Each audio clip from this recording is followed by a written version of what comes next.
and welcome to Greifenhorst, my Minecraft fantasy and medieval world. If you're expecting Lord of the Rings, you are definitely in the wrong place. If you are expecting Monty Python and the Holy Grail, well, that's still quite a bit better than what you'll see here. However, it is definitely a nod in the right direction. So last time we spent a bunch of time at Blumenstadt and explored the town. Right, it was a pretty awesome town. A lot of interesting things there, and we were lucky to find 3 diamonds. With the 3 diamonds, I went ahead and made the amplify glyph, and now I can mine obsidian using just the power of my spellbook. And at the end of the last episode, I went to the one ruined nether portal I knew of, and we mined some obsidian. But I got 3 crying obsidian, which unfortunately is not enough to convert an enchanting table to a enchanting inscriber. So I'm thinking that I want to I want to enchant stuff, and not in the random vanilla fashion. I want to enchant stuff in a deliberate and efficient way. So I think that means we're gonna go mobile here. Here's the thing, right? If you've played, I'm on the frontier.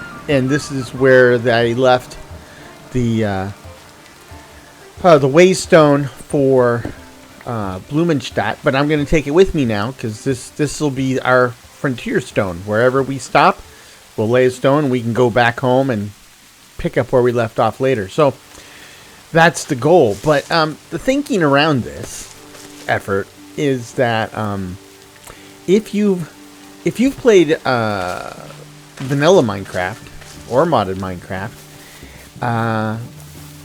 all things being equal, it seems that you can't go for 5 minutes or throw a rock without hitting or encountering a ruined nether portal. I mean, they're just all over the place. I mean, if it was real life, they would all be Starbucks or McDonald's. And so normally that is a bit of an annoyance to me because I just consider them a free block of gold, but other than that, just a bunch of ugly blocks in a place I don't want them. But we're playing modded Minecraft, and I'm playing with the enchantment inscriber, and I need crying obsidian, and those are the best source of crying obsidian in the overworld. And now that I actually want to find them, they seem to be playing a very good game of Where's Waldo, and I'm losing. So I expect at this point that there's a bunch of them just outside the area that I've explored. So I'm expecting if I just spend a little time looking for them, I should find at least one, if not 2 or 3 or 4. But so here I am exploring, and I've encountered a little pillager outpost, and I want to zap them. But I'm encountering a little bit of latency, which is making my spells a little bit unpredictable.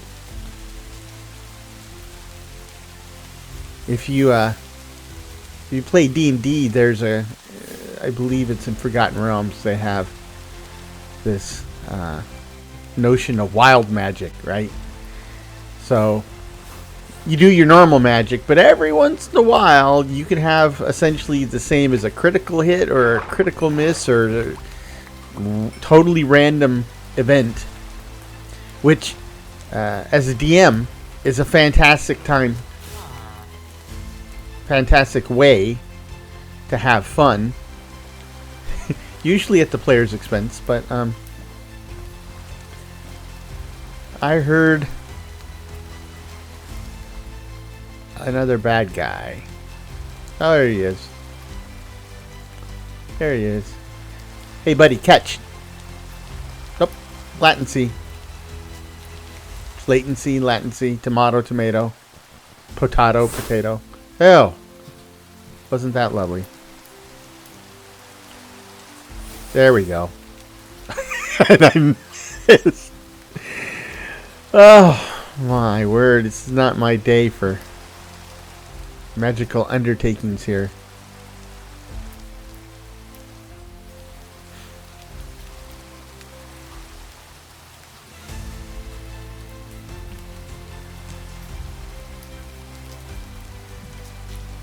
Anytime now. My mana's not recharging. I've got about 400 photons aimed at this guy's head. Anytime now. So I addressed this in previous episodes of my various series where you know, I recently was able to upgrade Distant Horizons. I mean, it was a little tangled set of dependencies between Distant Horizons and Oculus and my Iris Flywheel compat. And once I was able to find a workaround to get everything up and running, I enabled everything, because why wouldn't you? I mean, what's the whole point of having Distant Horizons unless you actually want to see Distant Horizons? So I did that. But, you know, the problem is that Distant Horizons is as much of or as little of a memory and processor hog as you let it be. And I'm still trying to figure out where that happy medium is. Be free, sir. And the other side of it is, too, that I've been running around in these worlds for some time now. And we have quite a bit of the backlog as far as LOD generation, storage, optimization, all that type of jazz. So, you know, now that Distant Horizons is up to its fighting trim and able to fully handle whatever I throw at it, I actually have a backlog to throw at it. And at that point, it's kind of like, you know, trying to eat 15 hot dogs at once. You can't. Not unless, you know, you have a mouth like a hippo. So, just trying to find what works until everything gets straightened out. But, I mean, you wouldn't know to look at it, but I have, I think my render radius is 14 chunks, and it's looking pretty good for 14 chunks, right? So, we'll get there. We'll find the happy medium, get things working the way it should be, but I think mostly it's just going to be waiting for the technology to catch up. Whoa! The White Tower, full of bad guys. You definitely don't want to go there. Not yet. I'm out looking. There's a lot of interesting stuff around here. And I can't get out of the boat. This is different. I mean, there was the other time I tried to get out of the boat and I couldn't, but I kind of did. It just, you know. Oh, okay. Never mind. This was probably latency again. Anyhow, here's... Wow, there's a lot of ice here. Here's the deal. There is... I can't jump over a fence. I can jump over leaves. There we go. Oh. Anyway, oh boy, what was I going to talk about? Oh, so here's the thing. Again, I seem to be, when I do go out and about. Okay, this looks promising. When I do go out and about, well, I want my money back. What's up with that? When I do go out and about, I said that like 3 times, but usually when I am running around, it's because I'm on a mission, like I am now, right? I have a very specific goal, and I don't want. I want to get that goal accomplished. I don't want to get distracted too much because, I've got things to do, people see, blah, blah, blah, blah. I'm a businessman. I got business. But the thing is if I don't say so myself, I think I've made a world that's pretty interesting. Wow, talk about interesting. Either somebody crash landed their ultralight here, or this. I'm not trying to kill a dead dragon already. There we go. Oh, yeah, I'm not going to mess with that. So to make the point I'm trying to say, which is in fact being interrupted by the very point I'm trying to make, this is a very interesting world with all sorts of stuff that really deserves some time to stop and check it out and, explore all the nooks and crannies. And I really, really want to. I really, really will. Just not doing it today. I think once I get to the point where I have a decent and fully enchanted set of armor and weapon, I will feel compelled to actually kind of poke my nose into these various nooks and crannies and see what I can see. It'll be, especially in this world, it'll be as much about building as it is exploring and, knocking dragons around. Or, as is more likely, being knocked around by dragons. Either way. I love these things. And, this is the poorer version of one of these, and it is still full of useful stuff. So, yes, please. Anyway, that's what I'm thinking, right? There's a lot of great stuff here. I think, not to toot my own horn, but I think I did a pretty good job setting up this world. Well, that looks like a chunk error up there in the mountains, but looks like it's filling in fine now. And I'm getting tired of walking, so whee! Ooh. Whoa, I'm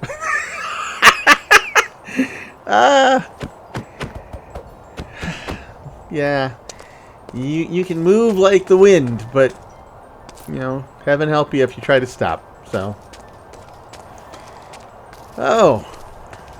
this is interesting. So I'm out in the snow and the ice, and now I'm like, within 3 minutes I find 2 dragon skeletons, right? But when I'm in the forest, it's like, nope, never heard of them. Nothing to see here. What can I do with a dragon bone? No, that's how you get dragon bones. Okay. So I can make a dragon bone sword, and I can enchant it 450 different ways. With the number of dragon bones I have, I could go into the dragon bone sword business. Start stamping those puppies out and sell them at every truck stop, 7-Eleven, and convenience store out there. Oh, here we go. Hey, boys. Let's get rid of that. Latency. There we go. Now, let's get rid of them. Hey. Oh. Thank you for standing so close. Okay, he's not close. Well, not close enough. And Lucy, I'm home.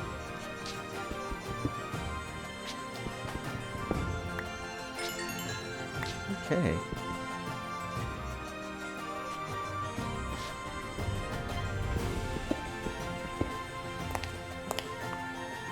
And latency. It is getting better in the same way that, there's, it is better, but that is a relative term.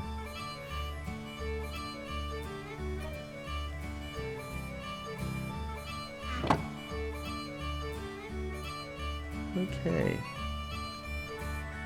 Of course, the problem with venturing like this is you pick up all sorts of weird stuff, right? I mean, it's weird stuff. It's useful stuff. But at this particular point, the armored box is full of chests that are rapidly filling up. And I'm going to need to also think about... man, that ice is smooth looking. Look at that. I'm going to have to think seriously about implementing some type of longer term storage solution. So I'm kind of digging these mountains that rise up out of like a sea of ice. I mean, that just begs to have a castle plopped on top of it, or at least, you know, a wizard's tower, right? You know, the lone necromancer with his sitting in the tower late at night with the snow or the moonlight glistening off the snow while the lone light in the tower burns as he studies his eldritch magics. Or watches YouTube and is eating Oreos. I mean, you know, whatever works. If you're a necromancer, you can pretty much call your own shots.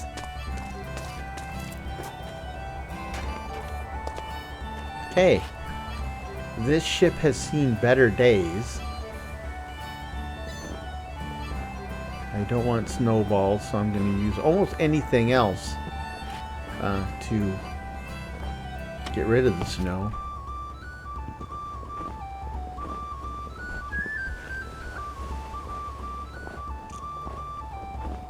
I love the sound of snow, or walking around in it and stuff. Ooh, chest. That. Hold on. I'm bumping my head here.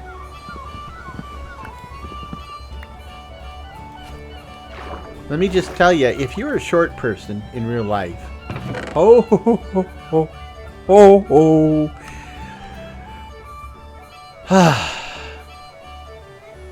okay. We're gonna have to go to the bank later, make a deposit. I'm a little out of breath. Sorry. Anyway, as I was saying, if you're a short person, I know short people always wish that they were tall. And as a tall person, I didn't mind. I mean, when I was oh, I think I saw another chest right there. Yep. Not as impressive. As a tall person, I certainly enjoyed being tall. Kind of took pride in it. What is this?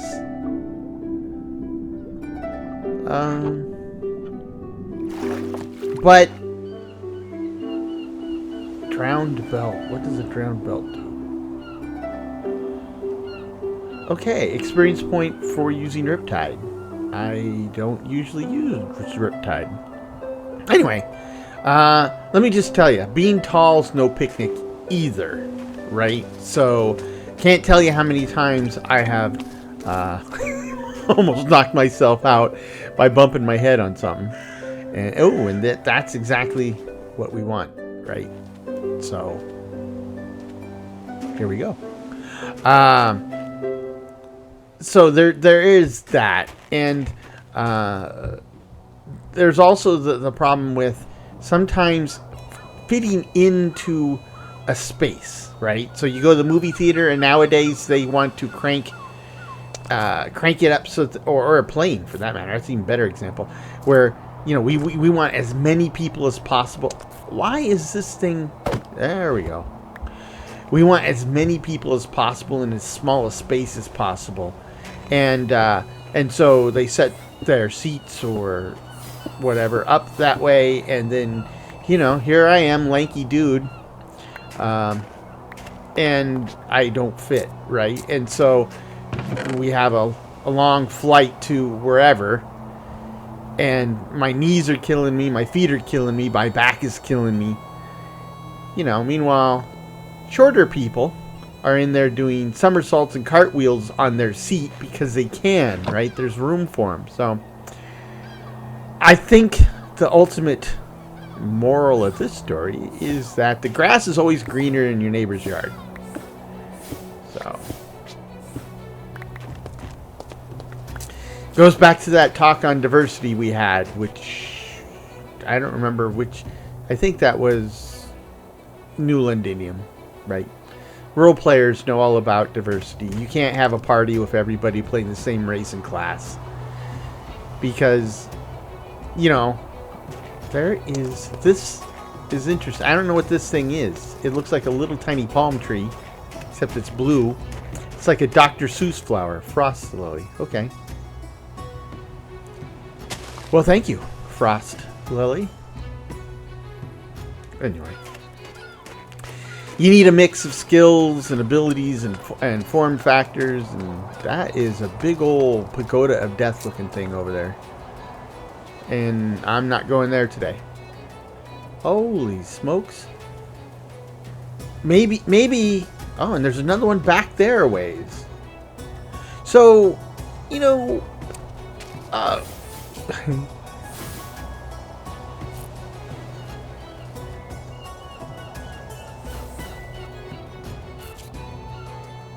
what is the trick to this? Okay, here we go. So, you know, the premise of this was, hey, the dragons are wreaking havoc on civilization, and we need to basically, you know, get the bums out of here. And, okay, and you know, I set the game up so that they won't spawn nearby. But I maybe since I did that, they said, well, at some point somebody pushed them back. That's why they are not sitting on top of our heads. And here's all the bones. Wow, there's another one up there. Man, this is like Dragon Bone Central. Anyway, so maybe all these sets of dragon bones are the remains of the dragons that died when somebody, not me, basically cleansed that safe space I set up, right? They basically drove away the dragons. I mean, it would be St. Patrick, but these aren't snakes, they're dragons, so St. Draco, I guess. Saint somebody. I mean, well, St. George, right? St. George fought the dragon, so there you go. St. George of England. Whee! Another one. I'm not shocked anymore, right? It's just like, yeah, okay, there it is. Throw it in the cart. Keep moving. Bring out your dead.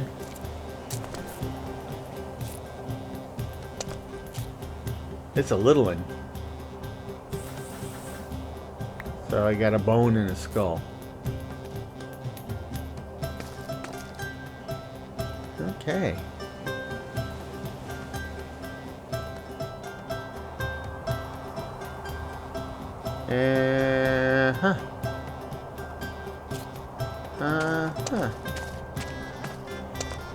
So, maybe I'll need to forget about getting Deep Slate. Maybe I'll just make the castle out of dragon bones. Of course, you know, that's a pretty big statement, right? You like build your castle out of dragon bones, and then a dragon shows up thinking, "Oh, you think you're hot stuff, do you?" And it's like, "Oh, no, I found them on its engine. Swear to God."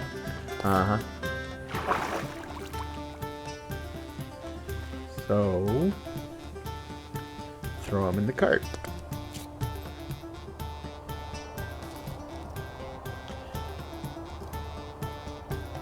I have almost a whole stack of dragon bones, and I have 6 dragon skulls. And I'm gonna have to figure out something else to do with dragon bones other than making a sword. Okay. So there's a sea starting. Squid. My boat. Whoa. I think the ice broke behind me. Thin ice. Yes. Whoa. Okay. Don't jump on the thin ice. Which was probably advice I received very early on in my life. And it was also advice that I ignored early on for a while. You know. I mean, not literally. I mean, most of the time I lived in places that didn't have ice. But the point is... oh. A black dragon skeleton? Is this really a black dragon skeleton? Or is this just a shader and video driver glitch? I mean, it's definitely black looking.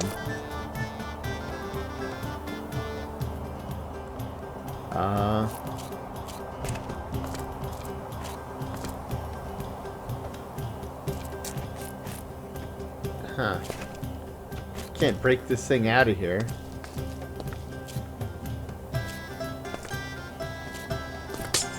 I believe we'll break that one. Oh. Latency.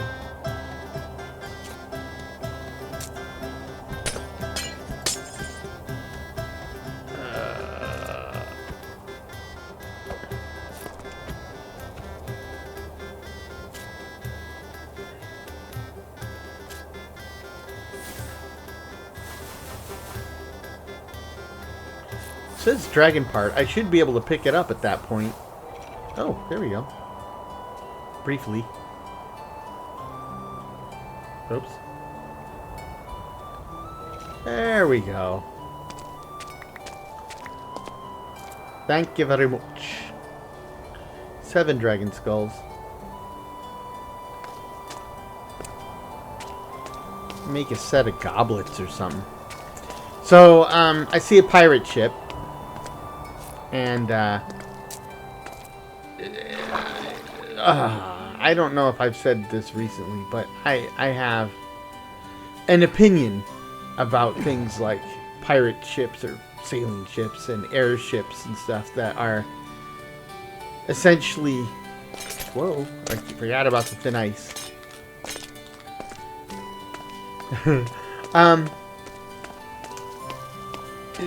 Here's the thing. If you're going to have a vehicle in a game, then it needs to be a vehicle. It can't be a building shaped like a vehicle, and that's what these are. These are structures that are very interesting to deal with, but then after you deal with them, you've got this big ship that doesn't ship, or a big airship that doesn't airship, right? It just sits there. I don't like that. And I tried to remove them all when I set this game up, but clearly I got most of them. I definitely got the airships, and there are far fewer ships than I would normally see. So I think it generally worked, but there's exceptions, and that one's an exception, and I will have to deal with it. And I do find it curious that as I turn my back on the vast fields of frozen ice, I land with inside of that frozen ice on my own little tropical paradise with coconut palms, crabs, and a lot of salt. So, there's a sign up here. Let's see what the sign says. Bunch of cabbage plants. Let's see. 1400 and 1400. So, nothing anywhere near here.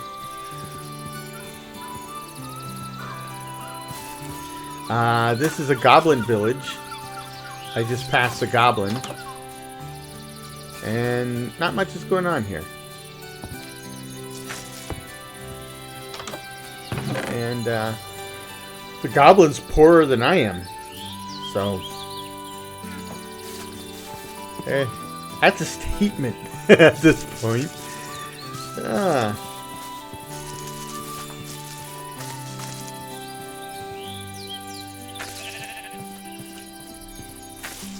Okay. So we're back into our taiga, Black Forest area, which is apparently pretty huge. I am playing with large biomes on, so it's not a surprise that it's huge. It just, I didn't really start playing with large. Oh, I forgot about these. Yeah, you get me talking. I just, not pay attention. I need to prepare that stuff soon. So, for years and years and years, this isn't the same Goblin Village, is it? No, it's slightly different. Slightly different. But it is a Goblin Village. This time, there's no goblin in it.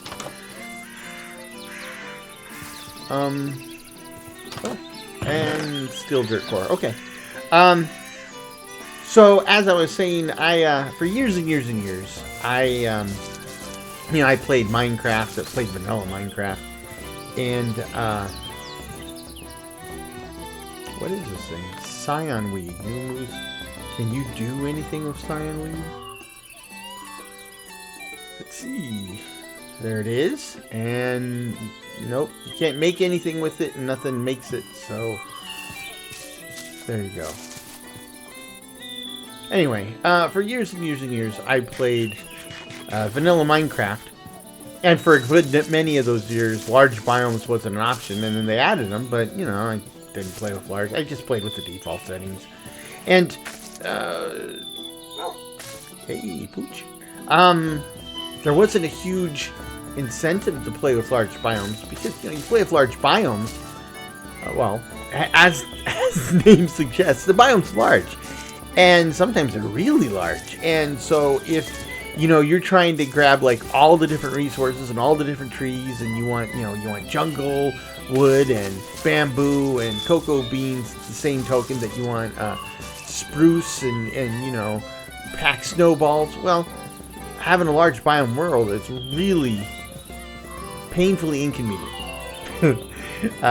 So, it's kind of incentivized not to do the large biomes. But when I started playing modded Minecraft, pretty early on, I said, oh, you got to do the large biomes. And part of that is because I think it generates a more realistic world. I mean, look at this monster cave and big chunks of rocks that float in the air and don't fall. So, realistic is a relative term and not something you really hide behind in playing Minecraft. But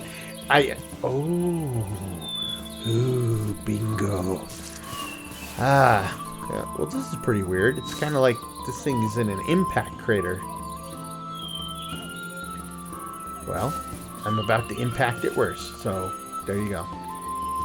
I don't want to walk on the magma, though. Anyway, there's some weird stuff going on here. What do we got? Posa mana regen.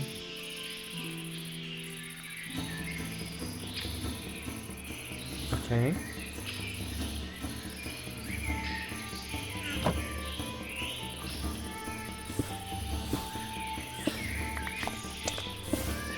So this is what I'm talking about, right? This is what I expected. Is I was hoping to find one, and I did. Now I found two. So there you go. Mission accomplished. So might need to head home with my ill-gotten gain here, or I wouldn't say it's ill-gotten. Forgotten, maybe. But, now I've gotten it, so that's what counts. Kind of step away from this thing over here. And, let's see what we can see.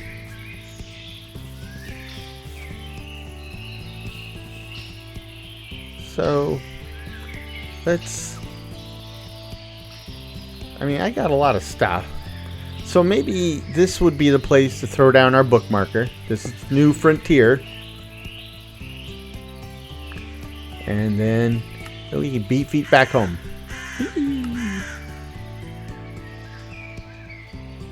There we go. And Distant Horizons didn't like that. Well, tough. Okay. So it was a pretty productive run, but now that I'm looking, I have 4 Crying Obsidian, and I think I had 3 before. So I definitely have enough for the basic enchantment infuser, but I need 1 more to get the advanced enchantment infuser. So I'm a stone's throw, a hair's breadth. Man. So, I don't think I'm gonna do that this time, though. Where you go?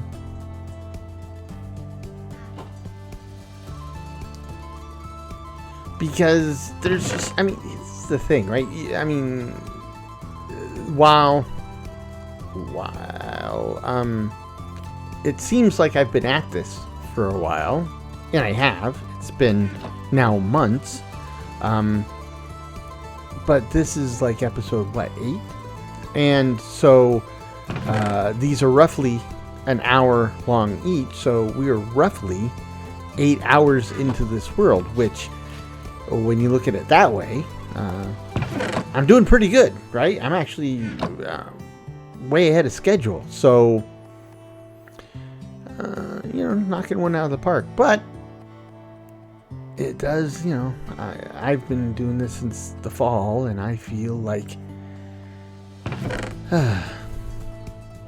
it's kind of difficult because we've grown up in a society that has catered more and more to instant gratification. What is going on out here? No, I think it's one of those leaf bugs. Anyhow, we live in a world of instant gratification. And so when it takes time to get satisfaction, or when that satisfaction is spread out across multiple episodes, multiple time, or a length of time, it can kind of seem weird, right? Because I mean, again, this might be a grandpa moment, but think about this, right? You have your favorite movie. You come home and you want to watch, I don't know, whatever movie. Well, pick one, right? Okay, Fifth Element. You want to watch Fifth Element, fine. So you go out and you find out where it's streaming and you watch it, right? I mean, that's all there is to it. Knock yourself out. Now that is very different than how it was for a long time, right? I mean, so let's just go back, say 20 years ago. You want to watch Fifth Element? Okay, well, was it out then? Whatever. You want to watch Gone with the Wind? Okay, that's been out for ages. So you want to watch Gone with the Wind. So 20 years ago, we didn't really have the streaming services. So what do? Well, you hop in the car and go down to Blockbuster or wherever they have a Redbox machine, or maybe that came later. But either way, or you order it through Netflix and you rent or order a physical disc or tape, depending on how far back you want to go, and they send it to you and you watch it. And for 3 days, or however long you rent it for, you can watch it until your ears bleed, but then you turn it back in and now you have to do without. So if you wanted to be able to watch it whenever you wanted, you had to go buy it. And so people had libraries of their absolute favorites, and the other ones they would rent or whatever. Now, take that experience and go back another 20 years, right? So VHS machines or VCRs, right? Because there was Betamax too. But VCRs were kind of a new thing. Not everybody had one. And, go back another 10 years, and now there are no VCRs. And so now you want to watch a movie. Well, if it's currently playing in the movie theater, fine. But you have to go for the movie theater experience, right? You don't have any other option except TV. But the problem with TV is they show it when they show it, right? So you didn't have a way to record it. You couldn't stream it. There's nothing on demand about it. And so you had to have the TV guide, and 9 times out of 10, you'd find your favorite movie was going to come on at 3 a.m. Thursday night. And then to make things worse, your favorite movie's going to come on, but it's edited for television. So, you want to watch Blazing Saddles? Okay. They edited it for television, and now it's 10 minutes long because, all the stuff that was even remotely objectionable, you can't play that on TV, broadcast TV, so they cut it out. But the movie still takes 2 hours to watch because they fill the rest of it with commercials, because that's how it worked, right? So this is what I'm talking about. You had to be patient. You had to play the game and know how to play it. And now, if you want to watch Beauty and the Beast 14 times in the same day, I don't even know if you can watch it 14 times in the same day, but you can. Knock yourself out, right? As evidenced by my life as a parent of toddlers. Oh my God. So if you haven't had kids yet, let me just tell you this, right?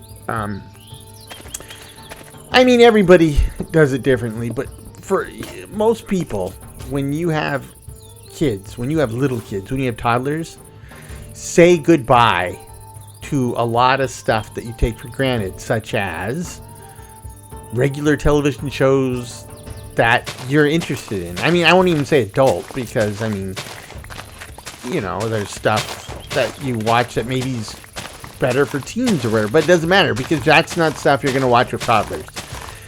And, so you're going to watch what the toddler wants to watch. And what does a toddler want to watch? They want to watch something that has bright colors, lots of funny noises, and they want to watch the same episode of it 23 times in a row. Monday, Tuesday, Wednesday, Thursday, Friday, Saturday, and Sunday. Trust me on this. Trust me. And then to make things worse, my wife really... my wife comes from a culture where girls were girly girls, right? And so she very much wanted my girls to be girly girls. So when the girls were very young, Disney princesses was the ticket. So she was feeding them a steady diet of Disney princesses. And I can't tell you how many times I've watched, Princess and the Frog and Cinderella and Sleeping Beauty and blah, blah, blah, blah, blah, blah, blah, blah, blah, blah, blah. I think the girls were 10 when we were finally able to break the mold. And I might have told that story before. I won't bore you with it here, but because I'm still talking about, I'm still boring you with another story about, when you're a parent of toddlers, boy, you say goodbye to the adult world, right? And you're thinking, oh, well, that's okay. The kids go to sleep, and then you can watch it. Yeah, guess what? You go to sleep too, right? When you're young and childless, staying up till 1, 2, 3 all night, yeah, that's easy. Once you have kids, boy, I'm telling you, you're ready for a nap at 9 a.m.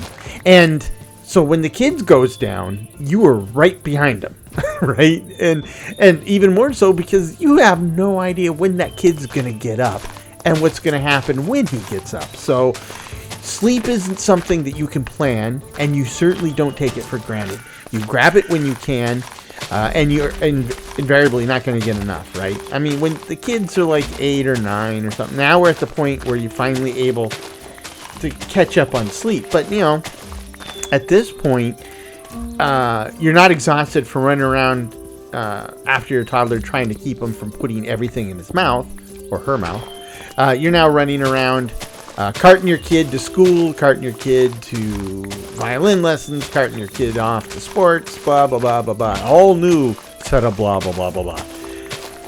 So you still have this problem. Now, when my girls got to be around 10, 11, or 12, that's when they kind of started to have this interest. There's stuff that they want to do that isn't necessarily what they want to do with the whole family, right?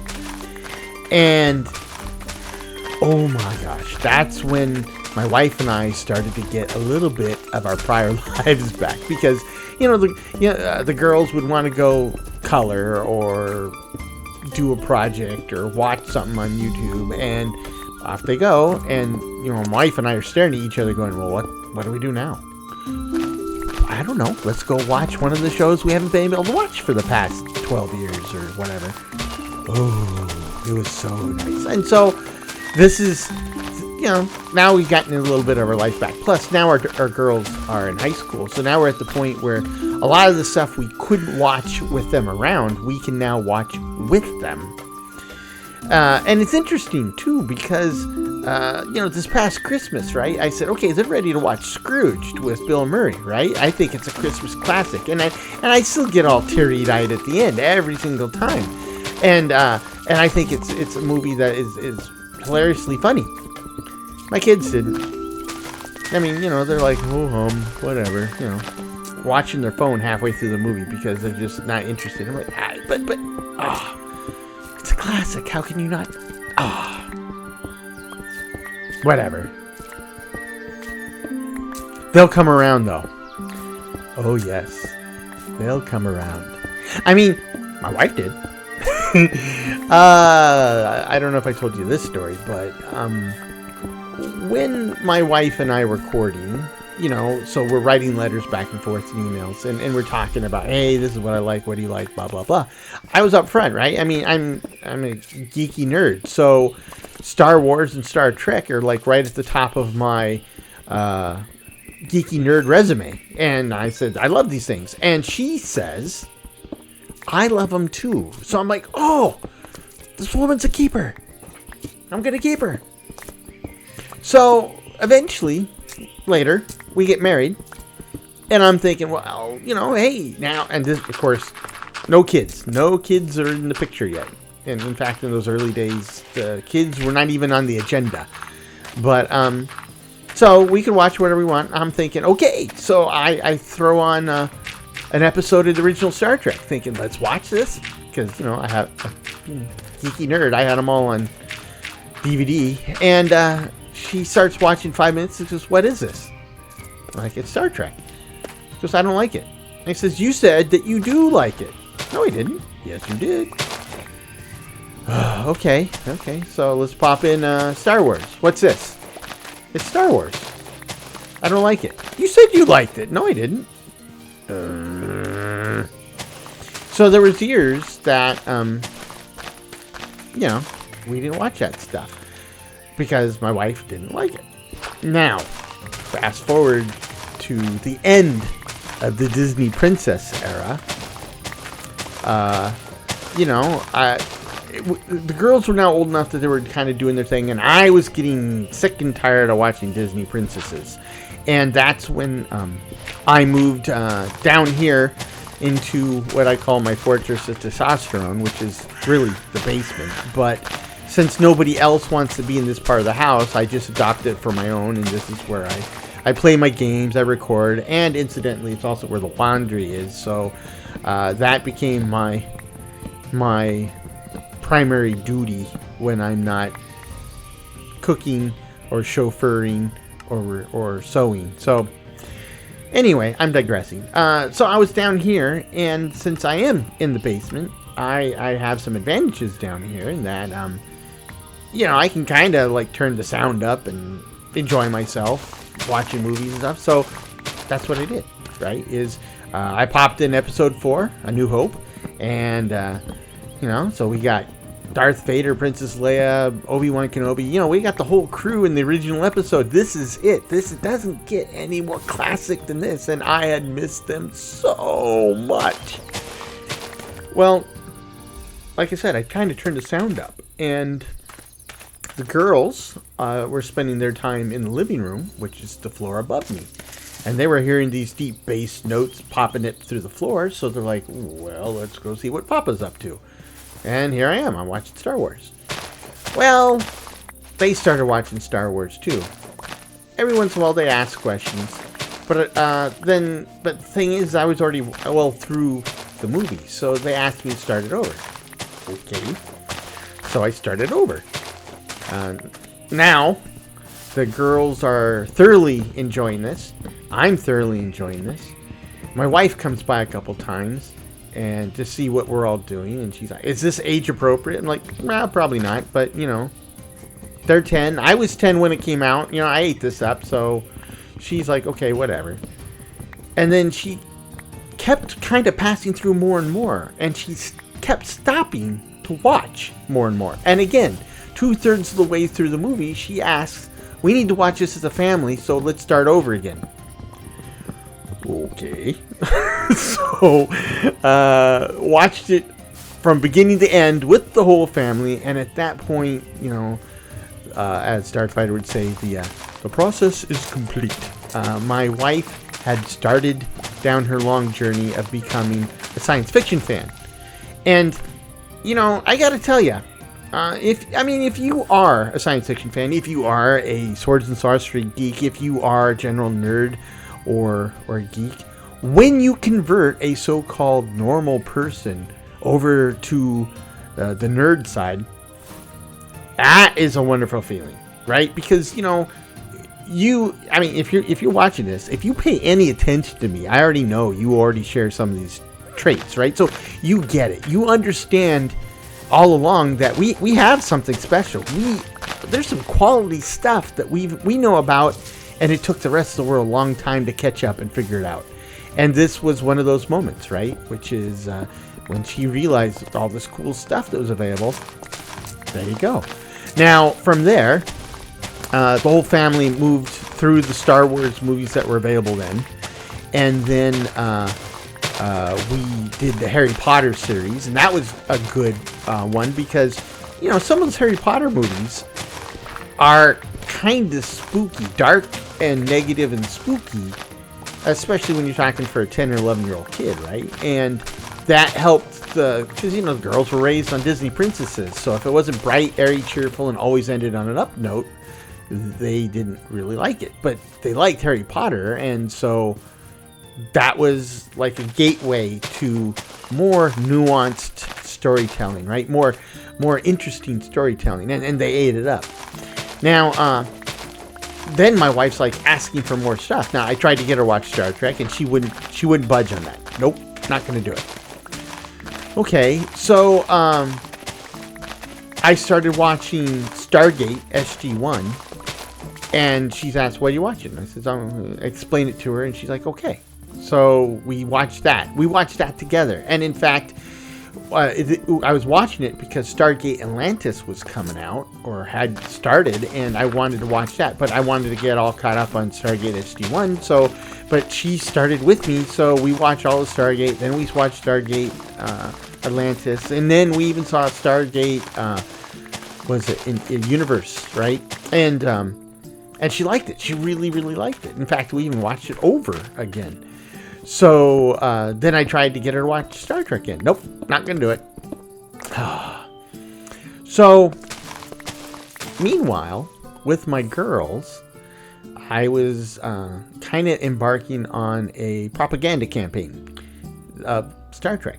I was teaching them about Star Trek. We'd watch just some clips on YouTube, some bits and videos, and they started to become familiar with the characters and the backgrounds and the character interactions. And then during their freshman year of high school, every day on the way home, we would watch the Star Trek movies, right? The new movies, the reboot movies. And they really enjoyed it. And that got them talking to the point where eventually my wife started to get curious again. And finally, we are watching the original series now as a family. Now, we're not really watching it in a real. Hold on, what I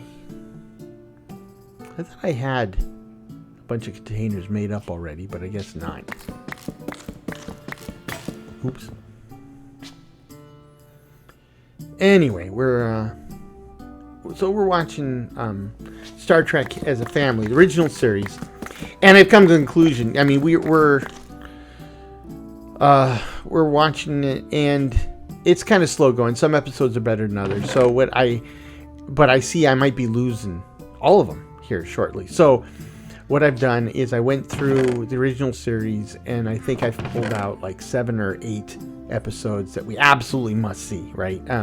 Trouble with Tribbles, Space Seed, Balance of Terror, because these are important because they're great episodes, plus they introduce key elements of Star Trek canon lore that you're going to want as a background for when you watch all the other more modern stuff. And I know they're going to like the modern stuff. I mean, everybody... See, before Star Trek The Next Generation, you kind of had to be a Star Trek person, right? There was a certain level of geekiness and nerdiness necessary to be a Star Trek person.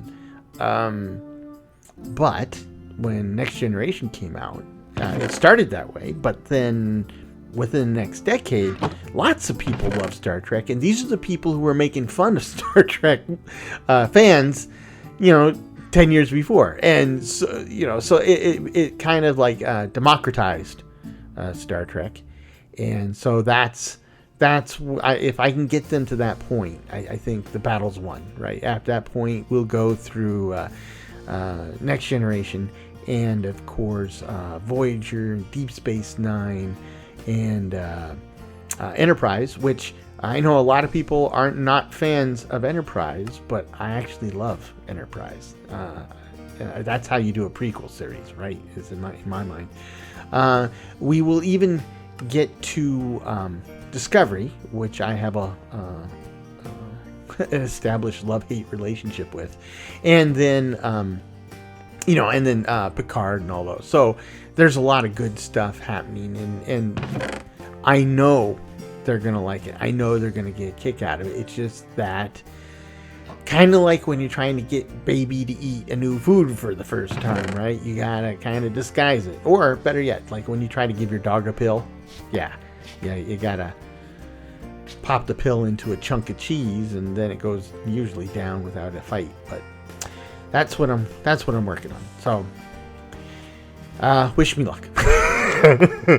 It's easier said than done, certainly. Look at that. It looks pretty much just like it did when I started today. So, except for the fact that I know I've done a lot because I have no place to put all this dirt. So, let's update this puppy. And this is just something that happens all the time with my worlds. But I have that mineral chance mod going, so when I need to upgrade and that requires a bunch of emeralds, I got them. Plus, these hitting these cities, the loot tables are like, oh, I don't know, if you can't figure anything else to put in there, go ahead and throw some emeralds in. It's like, ooh, okay, thanks. The latency is killing me here.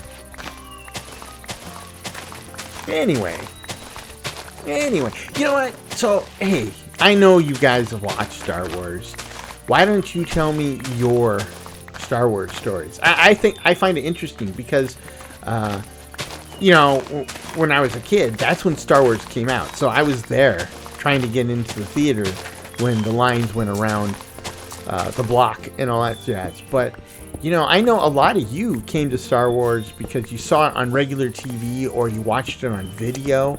And so your introduction to Star Wars and your childhood memories of the experience and what it means to you have got to be undoubtedly different, right? So, I mean, now we're old. It's gone on long enough. Some of these animated series like Rebels and stuff, maybe that's how you got into it. I just find it interesting. I mean, because think about this. So the original Star Wars came out, and then it was like 3 years later, or 5 years later, before Empire Strikes Back comes out. And during that time, Star Wars: A New Hope, that was it. That was it. There was no other series. There was no Grogu or Baby Yoda. There's no Mandalorian. We hadn't seen an Imperial Walker. Darth Vader was still Darth Vader. We didn't know he was Luke's dad. I mean, that was it.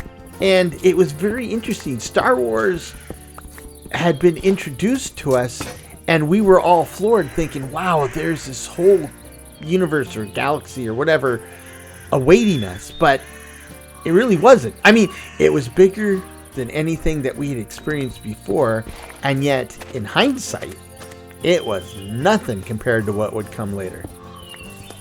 Right? I mean, the people didn't even use the word franchise back then, right? You had movies, and sometimes movies had sequels, but it wasn't the type of big business that it is now. Or in a lot of cases, if they did a sequel, it's only because the original was so fabulously successful. Nowadays, a lot of times they're assuming there will be a sequel. And in some cases, like Lord of the Rings, you kind of have to have a sequel. So much so that they've pretty much filmed like all three at the same time. So it's like, yeah, we know we're doing it, and we're going to do it, and we're already on set, and everyone's got the makeup on and stuff. So, just keep going. Keep the cameras rolling. So, anyway, I'm going to grab some of this tasty bamboo because, by golly, I love me some scaffolding. Scaffolding is really useful stuff, especially for a builder. Pretty useful for explorers too.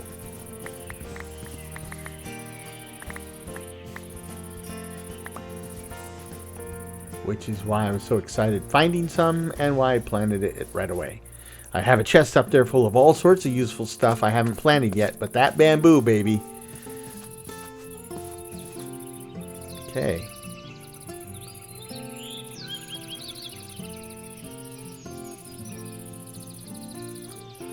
Okay, dokey.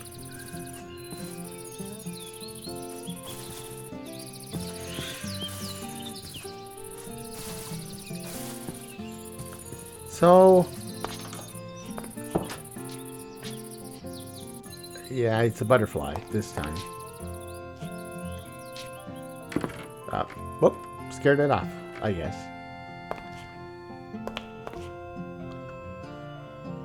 I guess he butterfly off.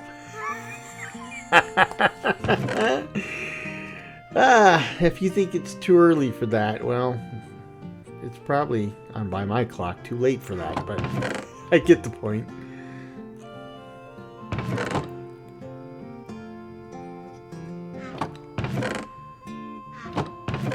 This goes there.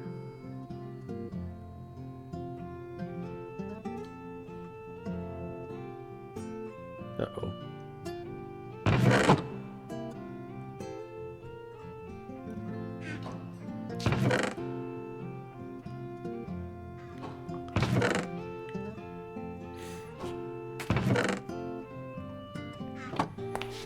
Got a bunch of string, got a bunch of bamboo. Put your hands together. What do you got? Diggity boggity boo. There we go.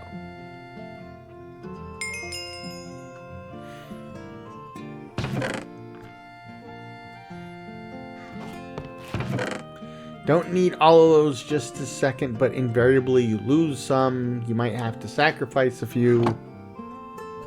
I like to carry a full stack with me at all times. I don't need these swords. I don't need these bows. Go back to the tried and true medieval method of throwing stuff away. Over the wall.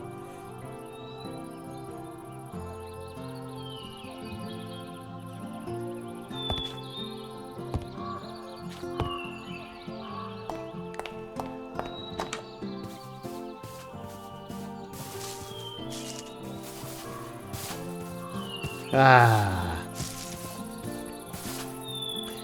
Let's plant these seeds. And I think we'll call it a day. Or an evening, by the looks of it.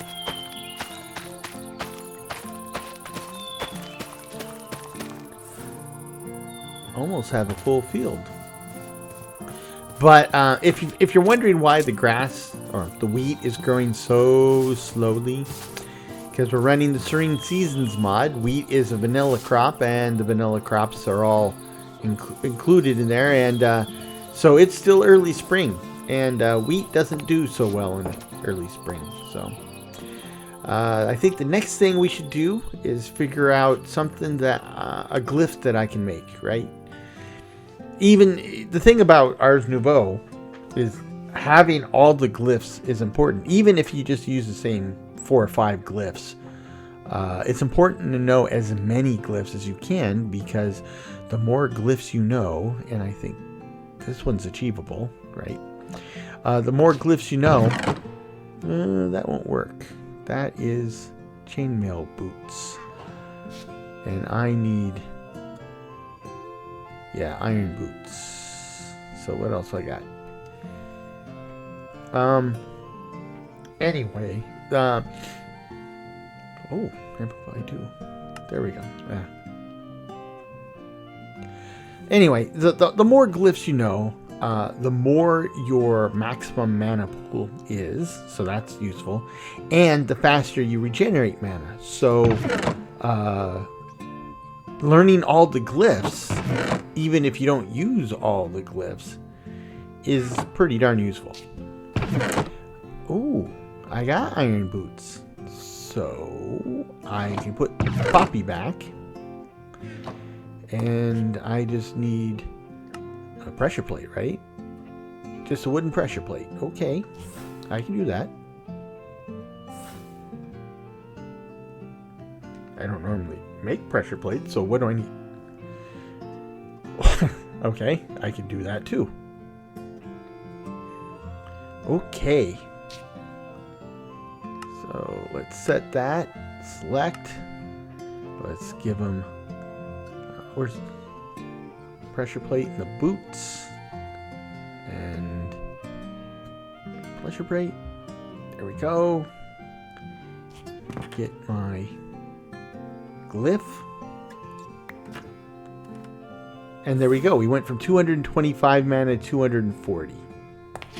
Max. See? That's why you do it. And that's why those free glyph scrolls, they'll teach you a glyph for free. That's why those are so nice. But that's it. That's today's episode. I didn't quite get to where I need to be with the crying obsidian, so I'm on the fence about whether to continue to get that one more. But I think it should be easy to do. But I'll think about it, and chime in with your opinion in the comments section. But between now and then, in the meantime, I hope this finds you and yours in good health, good spirits, and perhaps a touch of good fortune. Cheers.